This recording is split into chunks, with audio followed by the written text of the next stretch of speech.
Asia live T വിയിലെ feng shui പ്രോഗ്രാമിലേക്ക് ഏവർക്കും സ്വാഗതം. നമുക്ക് ഇന്ന് ഒരു മാസ്റ്റർ ബെഡ്റൂം നമുക്ക് എവിടെ ആയിരിക്കണം, ആ മാസ്റ്റർ ബെഡ്റൂമിനകത്ത് എന്തൊക്കെ കാര്യങ്ങൾ ശ്രദ്ധിക്കണം എന്നുള്ളത് നോക്കാം. അപ്പോൾ നമുക്ക് ഒരു വീടിനെ സംബന്ധിച്ചിടത്തോളം 8 ദിക്കുകളുണ്ട്. 8 ദിക്കുകളും ഒരു ബ്രഹ്മസ്ഥാനവുമുണ്ട്. അതിൽ കിഴക്ക്, തെക്ക്, പടിഞ്ഞാറ്, വടക്ക്, പിന്നെ 4 മൂലകൾ. വടക്ക് കിഴക്ക് മൂല, തെക്ക് കിഴക്ക് മൂല, തെക്ക് പടിഞ്ഞാറ് മൂല, വടക്ക് പടിഞ്ഞാറ് മൂല. ഇതിൽ തെക്ക് പടിഞ്ഞാറ് എന്ന് പറയുന്ന കന്നിമൂലയിലായിരിക്കണം ഒരു കുടുംബത്തിലെ മാസ്റ്റർ ബെഡ്റൂം വരേണ്ട സ്ഥലം. തെക്ക് പടിഞ്ഞാറ് ഭാഗത്തായിരിക്കണം. ആ മാസ്റ്റർ ബെഡ്റൂമിൻ്റെ മാസ്റ്റർ ബെഡ്റൂമിൻ്റെ വാതിൽ എന്ന് പറയുന്നത് പ്രധാന വാതിലിന് നേരെ വരാൻ പാടില്ല.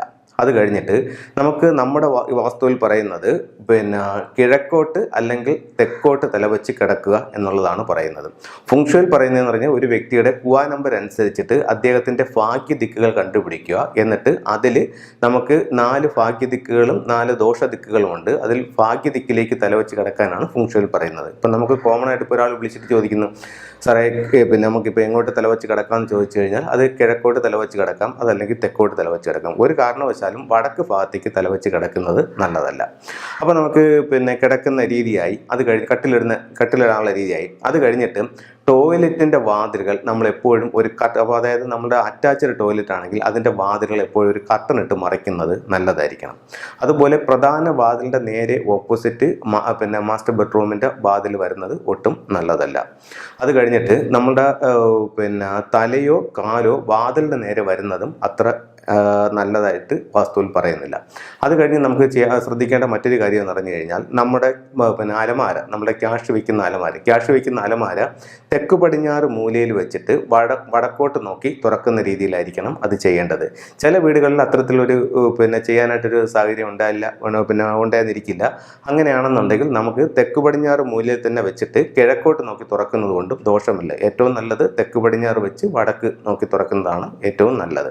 അത് കഴിഞ്ഞിട്ട് കപ്പിൾസിൻ്റെ ബെഡ്റൂം ആകുമ്പോൾ അവിടെ തെക്ക് പടിഞ്ഞാറ് മൂലയിൽ ഒരു ജോഡി മണ്ടേരിയൻ ഡക്ക് എന്ന് പറഞ്ഞ ഒരു സ്റ്റാച്ചു വാങ്ങിക്കാനായിട്ട് നമുക്ക് കിട്ടും. അത് തെക്ക് പടിഞ്ഞാറ് മൂലയിൽ വെക്കുന്നത് ഭാര്യയും ഭർത്താവും തമ്മിലുള്ള സൗഹൃദം ഊട്ടി ഉറപ്പിക്കാനായിട്ട് വളരെ നല്ലൊരു ടൂളായിട്ട് ഇത് ഫെങ്ഷുവിൽ കണക്കാക്കുന്നുണ്ട്. തെക്ക് പടിഞ്ഞാറ് ഭാഗത്ത് ഒരു ജോഡി മണ്ടേരിയൻ ഡക്കിൻ്റെ സ്റ്റാച്ചു വയ്ക്കാം. അതുപോലെ തന്നെ ഇപ്പം വിവാഹപ്രായമായി വിവാഹത്തിനായിട്ട് നിൽക്കുന്ന ആൺകുട്ടിയോ പെൺകുട്ടിയോ ആയിക്കോട്ടെ, അവരുടെ ബെഡ്റൂമിൻ്റെ തെക്ക് പടിഞ്ഞാറ് ഭാഗത്തും ഒരു ജോഡി മണ്ടേരിയൻ ഡക്ക് വയ്ക്കുന്നത് പെട്ടെന്ന് വിവാഹം നടക്കാനും നല്ല ജീവിത പങ്കാളിയെ കിട്ടാനും വളരെയധികം പ്രയോജനകരമായിരിക്കും. അത് കഴിഞ്ഞിട്ട് നമുക്ക് ശ്രദ്ധിക്കേണ്ട മറ്റൊരു കാര്യം എന്ന് പറഞ്ഞു കഴിഞ്ഞാൽ, ഇപ്പം നമുക്ക് ബെഡ്റൂമിനകത്ത് അലമാരകൾ കാണും, അലമാരയ്ക്ക് ഗ്ലാസ് കാണും. അപ്പോൾ നമ്മൾ കിടക്കുന്നത് ആ കണ്ണാടി കൂടെ കാണുന്നത് ഒട്ടും നല്ലതല്ല. അപ്പോൾ ഒരു കാരണവശാലും അങ്ങനെ അത് ചെയ്യാൻ പാടില്ല. അപ്പോൾ അതുകൊണ്ട് അത് ഒന്നുകിൽ ഒരു ചെറിയ സ്ക്രീനോ എന്തെങ്കിലും ഇട്ടൊന്ന് മറയ്ക്കുന്നത് ഏറ്റവും നല്ലതായിരിക്കും. ഇപ്പോൾ ആൾക്കാർ ചെയ്യുന്നതെന്ന് പറഞ്ഞു കഴിഞ്ഞാൽ അലമാരയ്ക്ക് അകത്ത് ഗ്ലാസ് പിടിപ്പിച്ചിട്ട് നമ്മൾ ക്ലോസ് ചെയ്യുമ്പോഴത്തേക്ക് അത് പുറത്ത് കാണാത്ത രീതിയിലാണ് ഇപ്പോൾ ഒരുമാതിരിപ്പെട്ട സ്ഥലങ്ങളിലെല്ലാം ഇത്തരത്തിൽ ചെയ്യുന്നത്.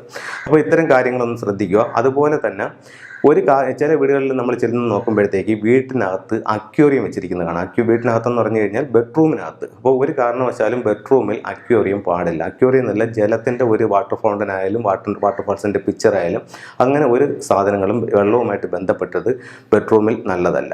അതുപോലെ ഇപ്പോൾ ചോദിക്കുക, അങ്ങനെയാണെങ്കിൽ കുടിക്കാൻ കുറച്ച് വെള്ളം വയ്ക്കുന്നതിൻ്റെ ദോഷമുണ്ട്. അതിൽ കുഴപ്പമില്ല. അല്ലാതെ ഒരു വലിയ അക്വേറിയമോ അല്ലെങ്കിൽ ഒരു ബൗളോ അങ്ങനെയുള്ളതൊന്നും അവിടെ പാടില്ല.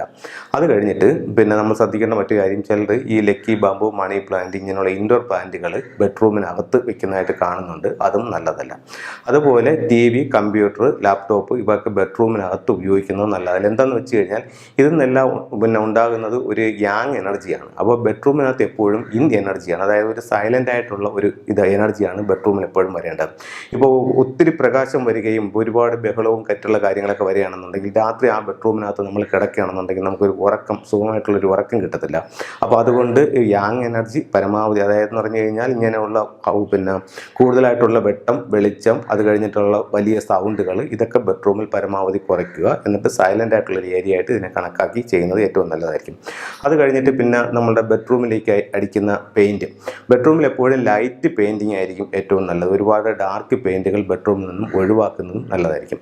അപ്പോൾ ഇത്തരത്തിലുള്ള കാര്യങ്ങളൊന്ന് ശ്രദ്ധിക്കുക. അത് കഴിഞ്ഞിട്ട് ഇപ്പോൾ നമുക്ക് പിന്നെ ഒന്ന് പ്രധാന വാതിലിൻ്റെ നേരെ നമ്മുടെ ബെഡ്റൂമിൻ്റെ വാതിൽ വരാൻ പാടില്ല. അത് കഴിഞ്ഞിട്ട് നമുക്ക് തല കിഴക്കോട്ടോ അതല്ലെന്നുണ്ടെങ്കിൽ തെക്കോട്ടോ തല വെച്ച് കിടക്കാവുന്നതാണ്. പിന്നെ ടോയ്ലറ്റിൻ്റെ ഡോറ് ഒരു കർട്ടൻ ഇട്ട് മറയ്ക്കുന്നത് നല്ലതായിരിക്കും. അതുപോലെ ജലം, പിന്നെ പ്ലാന്റുകൾ എന്നിവ ബെഡ്റൂമിനകത്ത് ഒഴിവാക്കുന്നത് നല്ലതായിരിക്കും. അതുപോലെ തന്നെയാണ് കമ്പ്യൂട്ടർ, ലാപ്ടോപ്പ്, TV ഇതൊക്കെ പിന്നെ ഒഴിവാക്കുന്നത് നല്ലതായിരിക്കും. അപ്പോൾ ഇത്തരം കാര്യങ്ങളൊന്ന് ശ്രദ്ധിക്കുക.